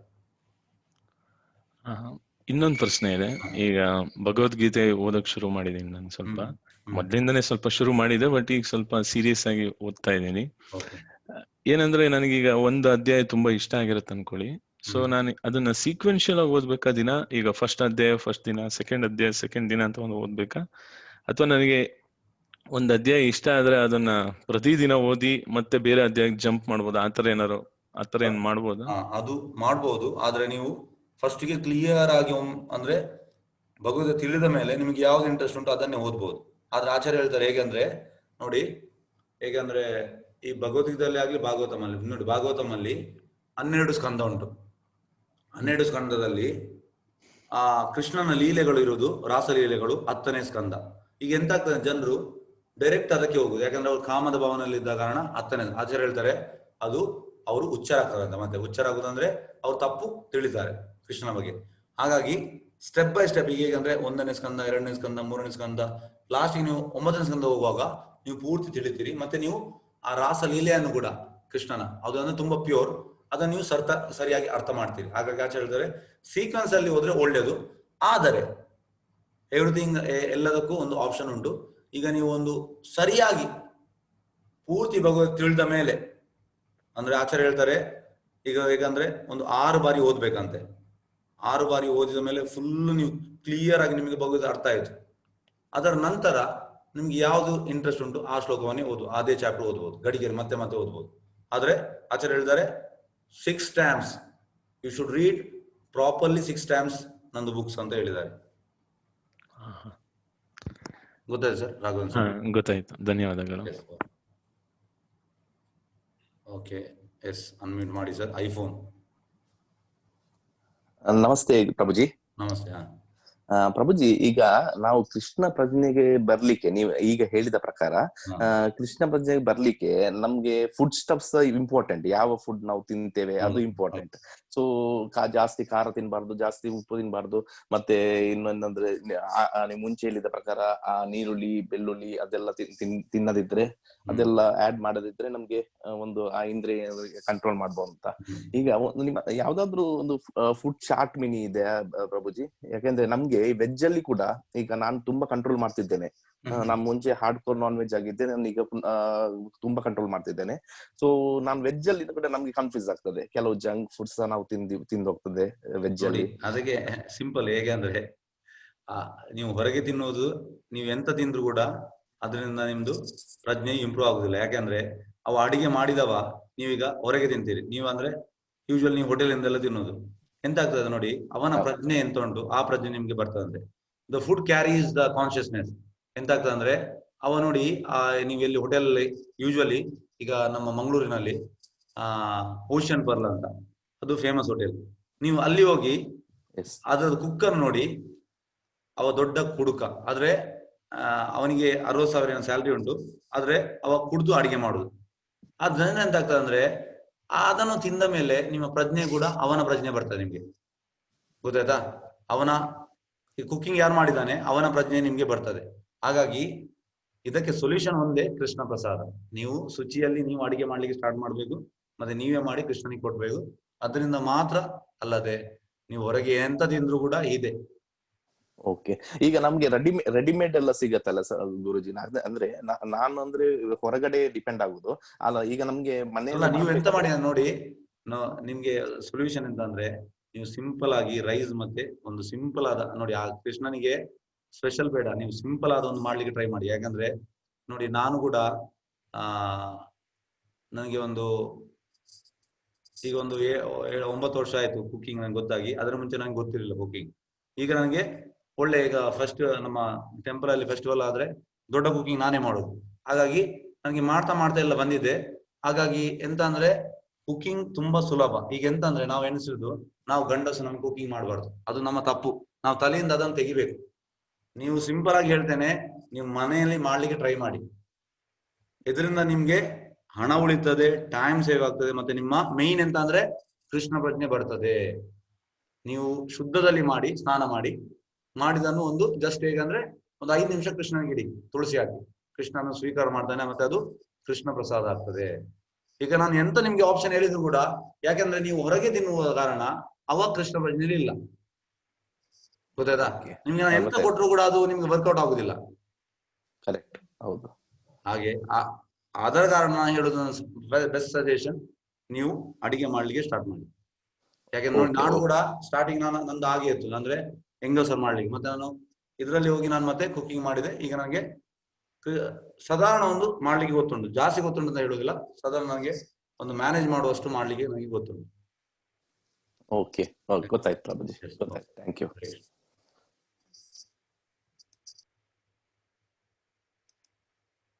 ಬೇರೆ ಯಾವ್ದು ಪ್ರಶ್ನೆ ಉಂಟಾ?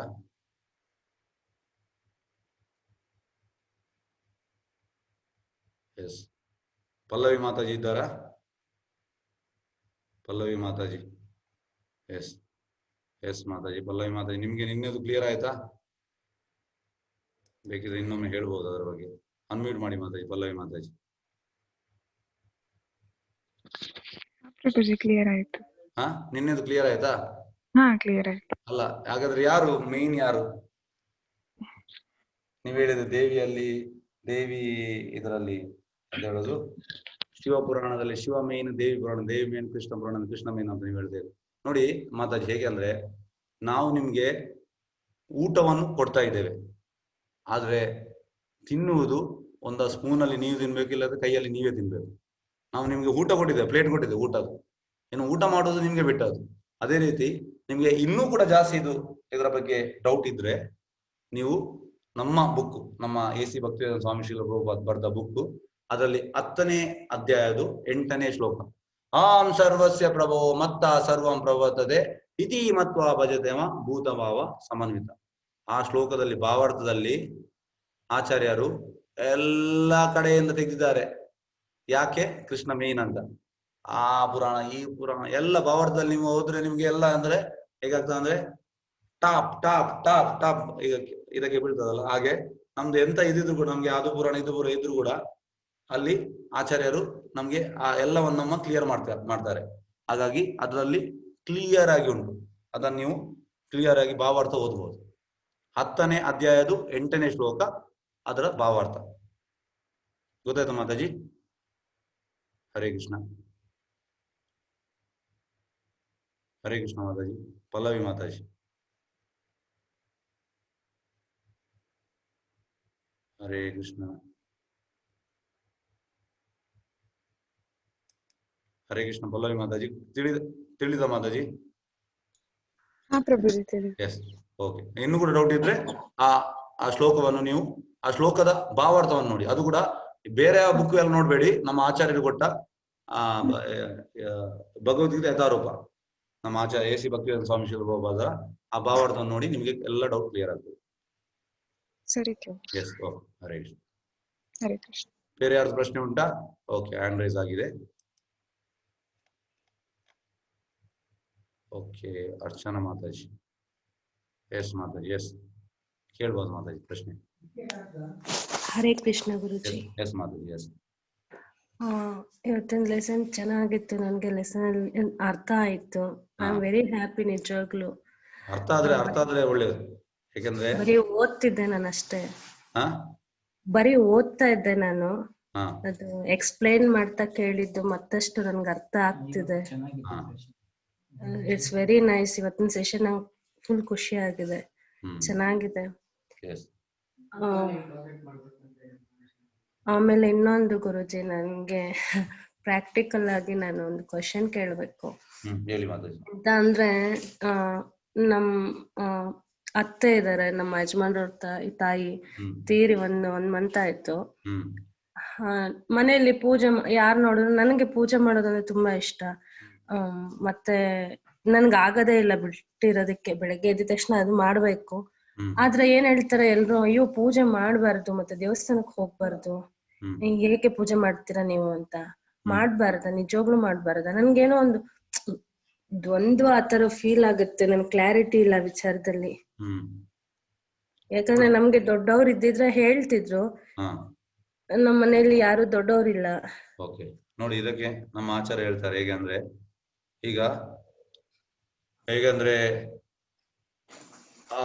ಎಂತ ಹೇಳುದು ಅದಕ್ಕೆ, ಸೂತಕ ಅಂತ ಹೇಳ್ತಾರಲ್ಲ. ಈಗ ಯಾರಾದ್ರೂ ಸತ್ರೆ ಬ್ರಾಹ್ಮಣನಿಗೆ 10 ದಿವಸ, ಕ್ಷತ್ರಿಯನಿಗೆ 20 ದಿವಸ, ವೈಶ್ಯನಿಗೆ 30 ದಿವಸ, ಶೂದ್ರನಿಗೆ 40 ದಿವಸ. ಇದು ಮುಂಚೆ ಇದ್ದು, ಈಗ ಆಗಿಲ್ಲ. ಅಂದ್ರೆ ಇದರ ಕಾನ್ಸೆಪ್ಟ್ ಎಂತ ಅಂದ್ರೆ, ಈಗ ನೀವೊಂದು ಪೂಜೆ ಮಾಡ್ತಾ ಇರ್ತೀರಿ, ನಿಮ್ದು ಕ್ಲೋಸ್ ಯಾರೋ ಸತ್ರೆ, ಆಗ ಎಂತ ಆಗ್ತದೆ ಅಂದ್ರೆ, ಅವ್ರಿಗೆ ನೀವು ತುಂಬಾ ಅಟ್ಯಾಚ್ ಆಗಿದ್ರೆ ಹಾಗೆ ಎಂತ ಆಗ್ತದೆ, ಅವ್ರ ನೆನಪಿರ್ತದೆ. ಆದ್ರೆ ಬ್ರಾಹ್ಮಣನಿಗೆ ಅದು 10 ದಿವಸದಲ್ಲಿ ಹೋಗ್ತಾನಂತೆ, ಕ್ಷತ್ರಿಯನಿಗೆ ಒಂದು 20 ದಿವಸದಲ್ಲಿ ಹೋಗ್ತಾನೆ ನೆನಪು. ಆತರ ಮುಂಚೆ ಹೇಳಿದ್ದಾರೆ. ಆದ್ರೆ ನಮ್ಮ ಆಚಾರ್ಯರು ಹೀಗೆ ಹೇಳಿದಲ್ಲ. ಆಚಾರ್ಯ ಹೇಳ್ತಾರೆ ಹೇಗೆ ಅಂದ್ರೆ, ಈಗ ನೀನು ಕೃಷ್ಣನಿಗೆ ಜಪ ಮಾಡೋದು ನಿಲ್ಲಿಸ್ಲಿಕ್ಕಿಲ್ಲ, ಆದ್ರೆ ಪೂಜೆ ಮಾಡೋದಕ್ಕೆ ಆಚಾರ್ಯ ಹೇಳ್ತಾರೆ ಡಿ ಟಿ ವರ್ಷಿಪ್ ಆಚಾರ್ಯ ಎಂತ ಹೇಳಿದ್ದಾರೆ ಅಂದ್ರೆ, ಈಗ ಯಾರಾದ್ರೂ ಸತ್ರು ನಮ್ಮ ಕ್ಲೋಸ್ ರಿಲೇಟಿವ್, ಆಗ ನಿನ್ಗೆ ಅವರ ಸ್ಮರಣೆ ಇಲ್ಲ, ಅವರ ಸ್ಮರಣೆ ನಿನ್ಗಿಲ್ಲ, ಸತ್ರೆ ನಿನ್ಗೆ ಟೋಟಲ್ ನಿನ್ ಕೃಷ್ಣ ಅಬ್ಸಾರ್ಬ್ ಆಗಿದೆ, ಡೇ 1 ಇಂದ ನೀನು ಮಾಡ್ಬೋದಂತ. ಆದರೆ ಅವನ ಸ್ಮರಣೆ ನಿನ್ಗೆ ಸಾಧಾರಣ ಒಂದು 2 ತಿಂಗಳ ತನಕ ಉಂಟು. ಆಗ 2 ತಿಂಗಳು ನೀನು ಪೂಜೆ ಮಾಡಬೇಡ. ಅದು ಜಪ ಮಾಡೋದಕ್ಕೆಲ್ಲ, ಜಪ ಮಾಡ್ಬೋದು, ಆದ್ರೆ ದೇವರ ಪೂಜೆ ಮಾಡ್ಲಿಕ್ಕೆ ಆಚಾರ್ಯ ಹೇಳಿದ್ದಾರೆ. ಯಾವ ತನಕ ಅವನ ನೆನಪು ಹೋಗುದಿಲ್ಲ. ಹಾಗಾಗಿ ಇದರ ಕನ್ಕ್ಲೂಷನ್ ಎಂತ ಅಂದ್ರೆ ಕೃಷ್ಣ ಪ್ರಜ್ಞೆ. ಯಾಕಂದ್ರೆ ಎಷ್ಟೇ ಕ್ಲೋಸ್ ಒನ್ ಇರ್ಲಿ, ನಿಮ್ಮ ಈ ಪ್ರಜ್ಞೆಯಲ್ಲಿ ಕೃಷ್ಣನೇ ಇದ್ರೆ ಆಗ ನಿಮ್ಗೆ ಪೂಜೆ ಮಾಡಬಹುದು ಅಂತ ಆಚಾರ್ಯ ಹೇಳಿದ್ದಾರೆ. ಸರಿ ಗುರುಜಿ. ಆದ್ರೆ ನಿಮ್ಮ ಕಾನ್ಶಿಯಸ್ನೆಸ್ ಅಲ್ಲಿ ಅವರೇ ಇದ್ರೆ ಪ್ರಜ್ಞೆಯಲ್ಲಿ, ಆಗ ನೀವು ಮಾಡ್ಬೋದು ಅಂತ ಆಚಾರ್ಯ ಹೇಳಿದ್ದಾರೆ. ಯಾಕಂದ್ರೆ ಆ ಪ್ರಜ್ಞೆಯಲ್ಲಿ ಯಾವ ಪ್ರಜ್ಞೆಯಲ್ಲಿ ನೀವು ಮಾಡ್ತೀರಾ ಅದು ಇಂಪಾರ್ಟೆಂಟ್, ಅದು ಕೃಷ್ಣನಿಗೆ ಸಲ್ತದೆ ಅಷ್ಟೇ. ಅದು ಏನಂತಂದ್ರೆ ಗುರುಜಿ, ಅವರು ತುಂಬಾ ಅಂದ್ರೆ ಎಲ್ಲಾರ್ನು ತುಂಬಾ ಪ್ರೇಮದಿಂದ ನೋಡೋರು, ಮನೆಯಲ್ಲಿ ತುಂಬಾ ಖುಷಿಯಾಗಿರ್ಬೇಕು, ಯಾರು ಸ್ಯಾಡ್ ಆಗ್ಬಾರ್ದು, ಒಂದು ಒಳ್ಳೆ ಪಾಸಿಟಿವ್ ಇರೋಂತಹ ಒಂದು ವ್ಯಕ್ತಿ ಅವರು. ಅಲ್ಲ, ಅದೇ ನಿಮ್ಗೆ ಈಗ ಅವರ ಸ್ಮರಣೆ ಉಂಟಲ್ಲ, ನೀವೀಗ ಮಾಡ್ಬೇಡಿ. ಹಂಗಿಲ್ಲ, ನಾವು ಅವರ ಶೋಕದಲ್ಲೇ ಇರೋದಲ್ಲ, ನಾವು ಹಾಗೆ ಯಾವಾಗ್ಲೂ ಅವ್ರು ಹೇಗೆ ನೋಡಿ ಕೃಷ್ಣ ಪ್ರಜ್ಞೆ ಅನ್ನೋದು ಹೇಗೆ ಅಂದ್ರೆ, ನಾವು ಜಪ ಮಾಡ್ತಾ ಪ್ರಜ್ಞೆ ಚೇಂಜ್ ಆಗ್ಬೇಕು. ಈಗ ಒಂದ್ ದಿವಸದಲ್ಲಿ ಆಗುದಿಲ್ಲ. ಈಗ ಎಂತಂದ್ರೆ ಆರ್ಟಿಫಿಷಿಯಲಿ ನೀವು ಈಗ ನನ್ಗೋಸ್ಕರ ಹೇಳ್ಬೋದು, ನಂಗೆ ನನ್ನ ಕೃಷ್ಣ ಪ್ರಜ್ಞೆ ಇದೆ, ಆದ್ರೆ ಆತರ ಅಲ್ಲ. ನಿಮ್ಗೆ ಅವರ ಪ್ರಜ್ಞೆ ಇದ್ರೆ ನೀವು ಮಾಡ್ಬೇಡಿ. ಆಚಾರ್ಯ ಹೇಳುದು ಹಾಗೆ. ಅಂದ್ರೆ ಆಚಾರ್ಯ ಹೇಳುದು ಎಂತಂದ್ರೆ, ಈಗ ಕೃಷ್ಣ ಪ್ರಜ್ಞೆಯನ್ನು ನೀವು ಕೃಷ್ಣನಿಗೆ ನೀವು ಪೂಜೆ ಮಾಡುವಾಗ ಹೇಗೆ ಅಂದ್ರೆ, ಇದು ಸೂತಕಕ್ಕೆ ಮಾತ್ರ, ಬಾಕಿದಕ್ಕೆಲ್ಲ ಮತ್ತೆ ಜಪಕ್ಕೆ ಇದು ಇಲ್ಲ, ನಿಯಮ ಇಲ್ಲ. ಅದು ಆಗಿದ್ರು ಕೂಡ ಜಪ ಮಾಡ್ಬೋದು. ಆದ್ರೆ ನಾನು ಹೇಳುದು ಎಂತ ಅಂದ್ರೆ, ಕೃಷ್ಣನಿಗೆ ಬೇಕಾಗಿರುವುದು ಅದು ಪ್ರಜ್ಞೆ, ಉಳಿದದಲ್ಲ. ಗೊತ್ತಾಯ್ತಾ ಮಾತಾಜಿ? ಕರೆಕ್ಟ್ ಆಗಿ ತಿಳಿಯಿರಿ, ಯಾಕಂದ್ರೆ ಹೇಳುವುದನ್ನು ಕರೆಕ್ಟ್ ಆಗಿ ಕಾನ್ಸೆಪ್ಟ್ ಆಗಿ ತಿಳಿಯಿರಿ, ಆಗ ನಮ್ಗೆ ಕ್ಲಿಯರ್ ಆಗ್ತದೆ. ಗೊತ್ತಾಯ್ತು ಗುರುಜಿ. ಅವ್ರ ಮನ್ಸಲ್ಲಿ ನೀವ್ ಇದ್ರೆ, ಅಕಸ್ಮಾತ್ ಅವ್ರು ನಿಮ್ಮ ನೆನಪಾಗ್ತಿದ್ರೆ ನೀವು ಪೂಜೆ ಮಾಡಕ್ ಹೋಗ್ಬೇಡಿ, ಜಪ ಮಾಡಿ. ಕೃಷ್ಣ ಪ್ರಜ್ಞೆಯಲ್ಲಿದ್ರೆ ನೀವು ಪೂಜೆ ಮಾಡಿ. ಪೂಜೆ ಮಾಡಿ, ಅದು ಆಚಾರ್ಯ ನಮ್ಗೆ ಹೇಳಿದ್ರು. ಸರಿ ಗುರುಜಿ. ಮತ್ತೊಂದು ಪ್ರಶ್ನೆ ಎಲ್ಲರಿಗೂ ಸಂಬಂಧಪಟ್ಟ ಹಾಗೆ ಗುರುಜಿ, ಹೆಣ್ಮಕ್ಳು ತುಳಸಿ ದಳವನ್ನ ಕೀಳ್ಬಾರ್ದು ಅಂತ ಹೇಳ್ತಾರೆ, ಹೌದಾ? ಕೀಳ್ಬಾರ್ದಾ? ಇಲ್ಲಪ್ಪ, ಇಲ್ಲ, ಹಾಗೆ ನಮ್ಮ ಆಚಾರ್ಯ ಹೇಳಲಿಲ್ಲ. ಕೀಳ್ಬೋದಾ ಹಾಗಾದ್ರೆ? ಕೀಳ್ಬೋದು. ಓಕೆ ಗುರುಜಿ, ಧನ್ಯವಾದಗಳು. ಈಗ ಪಲ್ಲವಿ ಮಾತಾಜಿ, ಏನ್ ಪ್ರಶ್ನೆ ಉಂಟಾ? ಪಲ್ಲವಿ ಮಾತಾಜಿ. ಪ್ರಶ್ನೆ ಅಲ್ಲ ಇದು, ಇನ್ನೊಂದ್ 2-3 ದಿನದಲ್ಲಿ ಕೇಳಿ ಮಾತಾಜಿ, ಪ್ರಶ್ನೆ ಕೇಳಿ. ಏನು ನಿನ್ನೆ ಟೆನ್ಷನ್ ಮಾಡಬೇಡಿ.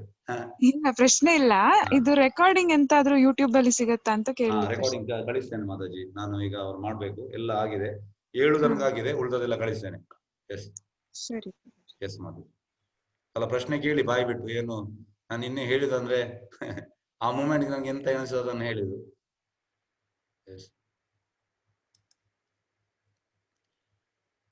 ಬೇರೆ ಯಾವ್ದು ಪ್ರಶ್ನೆ ಇದ್ದಲ್ಲಿ ಕೇಳ್ಬೋದು.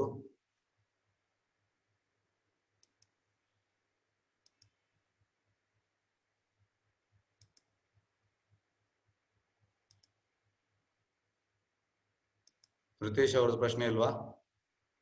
ಯೂಶುವಲಿ ಇರ್ತದೆ. ರಿತೇಶ್ ಇಲ್ವಾ? ರಿತೇಶ್ ಅಂದ್ರೆ ನಂದು ಪ್ರಶ್ನೆ ಇದೆ ಸ್ವಾಮೀಜಿ. ಏನಂತ ಹೇಳಿದ್ರೆ, ಇದು ಈಗ ನಾವು ತುಂಬಾ ಈಗ ಗುರುಗಳಿದ್ದಾರೆ ಇಲ್ಲಿ, ಅವರು ಒಂದೊಂದು ದೇವ್ರನ್ನು ಪೂಜೆ ಮಾಡ್ಬೇಕು ಎಲ್ಲ ಹೇಳ್ತಾರೆ. ಯಾರು ಗುರುಗಳು? ಯಾರು ಗುರುಗಳು ಅಂದ್ರೆ, ನಾನು ಆಕ್ಚುಲಿ ಸಾಯಿಬಾಬಾ ತುಂಬಾ ಭಕ್ತ. ಓಕೆ, ಸಾಯಿಬಾಬಾ ದೇವರಿದ್ದಾರೆ, ಶಿರ್ಡಿ ಸಾಯಿಬಾಬಾ. ಓಕೆ, ನೋಡಿ ಬೇಜಾರು ಮಾಡ್ಬೇಡಿ ರಿತೇಶ್ ಅವರೇ. ಹೇಗಂದ್ರೆ ನಾವು ಸಾಯಿಬಾಬಾನ ಫಾಲೋ ಮಾಡೋದಿಲ್ಲ. ಯಾಕಂದ್ರೆ ಶಾಸ್ತ್ರದಲ್ಲಿ ಹೇಗೆಂದ್ರೆ ಶಾಸ್ತ್ರದಲ್ಲಿ ಇದ್ದದನ್ನು ಮಾತ್ರ ನಾವು ಫಾಲೋ ಮಾಡುದು. ಯಾವ ಶಾಸ್ತ್ರದಲ್ಲಿ ಉಂಟು ಅಂತ ನನಗೆ ಒಂದು ಹೇಳಿ, ಅವ್ರದ್ದು ಉಲ್ಲೇಖ. ಅಂದ್ರೆ ಅವ್ರದ್ದು ಶಾಸ್ತ್ರದಲ್ಲಿ ಇಲ್ಲ. ಅವರು ಆಕ್ಚುಲಿ ಏನು ಅಂತ ಹೇಳಿದ್ರೆ, ಅವ್ರದ್ದು ಹಿಸ್ಟ್ರಿ ಬ್ಯಾಕ್ ಗ್ರೌಂಡ್ ಯಾರಿಗೂ ಗೊತ್ತಿಲ್ಲ, ಅವ್ರು ಎಲ್ಲಿಂದ ಬಂದದ್ದು. ಹಾಗೆ ಆಗಿರ್ಬಾರ್ದು. ಹೇಗೆ ಅಂದ್ರೆ ನಮ್ಗೆ ಯಾವಾಗ್ಲೂ ಈಗ ನೋಡಿ, ನಾನು ಕೃಷ್ಣನ ಬಗ್ಗೆ ಹೇಳುದಾದ್ರೆ ನನ್ಗೆ ಹಿಸ್ಟ್ರಿ ಬ್ಯಾಕ್ ಗ್ರೌಂಡ್ ಗೊತ್ತಿರ್ಬೇಕು. ಬ್ಯಾಕ್ ಗ್ರೌಂಡ್ ಗೊತ್ತಿಲ್ಲದೆ ನಾವು ಎಂತ ಅಂದ್ರೆ ಹೇಳುದು ಸರಿಯಲ್ಲ. ನಾವಂದ್ರೆ ನಮ್ದು ಫಿಲಾಸಫಿ ಆಗಿ ನಾವಂದ್ರೆ ಎಲ್ಲವನ್ನು ಹೇಗೆ ಅಂದ್ರೆ ಶಾಸ್ತ್ರದಲ್ಲಿ ಇದ್ರೆ ವಿ ವಿಲ್ ಫಾಲೋ, ಇಲ್ಲದ್ರೆ ನಾವು ಹಾಗೆ ಒಟ್ಟು ಫಾಲೋ ಮಾಡುದಿಲ್ಲ. ಅಂದ್ರೆ ಹೇಗಂದ್ರೆ ನಾವು ಅವರ ಬಗ್ಗೆ ನಮ್ಗೆ ಜಾಸ್ತಿ ಗೊತ್ತಿಲ್ಲ, ಮತ್ತೆ ಶಾಸ್ತ್ರ ಇಲ್ಲ ಕಾರಣ ನಾವು ಅಷ್ಟೇನು ಇದು ಮಾಡುದಿಲ್ಲ ಸರ್. ಹಾಗೆ ಅದ್ರ ಬಗ್ಗೆ ಜಾಸ್ತಿ ಕಮೆಂಟ್ ಮಾಡಿಲ್ಲ, ಆದ್ರೆ ನಾವಂತೂ ಫಾಲೋ ಮಾಡುದಿಲ್ಲ. ಯಾಕೆಂದ್ರೆ ನೋವೇರ್ ಹೇಗಂದ್ರೆ ನಮ್ಗೆ ಶಾಸ್ತ್ರದಲ್ಲಿ ಇದ್ರೆ ವಿ ಫಾಲೋ ಎವ್ರಿಥಿಂಗ್ ಆ ತರ. ಯಾಕಂದ್ರೆ ಅವ್ರದ್ದು ಸಾಯಿ ಚರಿತ್ರೆ ಅಂತ ಹೇಳಿದೆ, ಅದು ನಾನು ಓದ್ತೇನೆ. ಅದರಲ್ಲಿ ಏನು ಅಂತ ಹೇಳಿದ್ರೆ, ಅವರು ಭಗವದ್ಗೀತೆ ಬಗ್ಗೆ ತುಂಬಾ ಹೇಳಿದ್ದಾರೆ.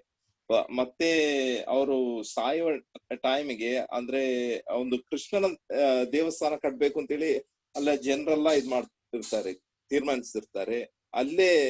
ಅಲ್ಲೇ ಶಿರ್ಡಿ ಅವರದೇ ಇದನ್ನು ಇದ್ ಮಾಡ್ತಾರೆ ನಂತರ. ಓಕೆ, ಅಲ್ಲಿ ಆಕ್ಚುಲಿ ಕೃಷ್ಣಂದೇ ಇದ್ ಮಾಡ್ಬೇಕು ಅಂತೇಳಿ ಇತ್ತು. ಆದ್ರೆ ಅದೇ ನೋಡಿ, ನಾವು ಹೇಗಂದ್ರೆ ಈಗ ನೋಡಿ ವೇದವ್ಯಾಸರು ಕೂಡ ಈ ಭಗವದ್ಗೀತೆಯನ್ನು ಬರೆದವರೇ. ಮತ್ತೆ ಎಂತ ಹೇಳುದು, ಭಾಗವತಂ ಯಾವ್ದು ಬರಿಬೇಕಿದೆ, ವೇದನ ಸೂತ್ರಗಳು ಇರ್ಬೇಕು. ಹಾಗಾಗಿ ಇದನ್ನುಗಳ ಇಲ್ಲದೆ ಹೇಗಾಗ್ತದೆ ಅಂದ್ರೆ ನೋಡಿ, ತುಂಬಾ ಸಂಸ್ಥೆಗಳು ಉಂಟು, ಅವರೆಲ್ಲ ಬರೀತಾರೆ. ಅದಕ್ಕೆ ನಾವು ಹೇಳುದು ಅದು ಅಥರೈಸ್ಡ್ ಅಲ್ಲ, ಅಥೆಂಟಿಕೇಟ್ ಸಂಪ್ರದಾಯದಲ್ಲಿ ಬಂದಿರ್ಬೇಕು. ಯಾವ್ದನ್ನು ನೀವು ತೆಗಿಬೇಕಿದ್ರೆ it has to come from 4 ಸಂಪ್ರದಾಯ. ಸೊ 4 ಸಂಪ್ರದಾಯ ಅಂದ್ರೆ ಬ್ರಹ್ಮ ಮಧ್ವ ಸಂಪ್ರದಾಯ, ಶ್ರೀ ಸಂಪ್ರದಾಯ, ರುದ್ರ ಸಂಪ್ರದಾಯ ಮತ್ತೆ ಕುಮಾರ ಸಂಪ್ರದಾಯ. ಈ ಸಂಪ್ರದಾಯದಲ್ಲಿ ಬಂದ ಇರುವುದನ್ನು ನಾವು ಡಿಸ್ಕಸ್ ಮಾಡೋದು ಬೇಡ ಸರ್, ಹೃದಯ ಸರ್. ಯಾಕಂದ್ರೆ ಗೊತ್ತಾಯ್ತು ಸರ್? ಎಸ್,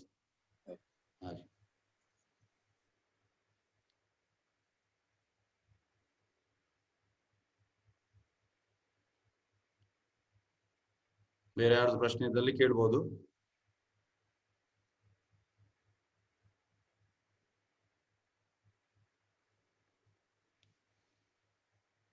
ಕೃಷ್ಣ ಚೈತನ್ಯ.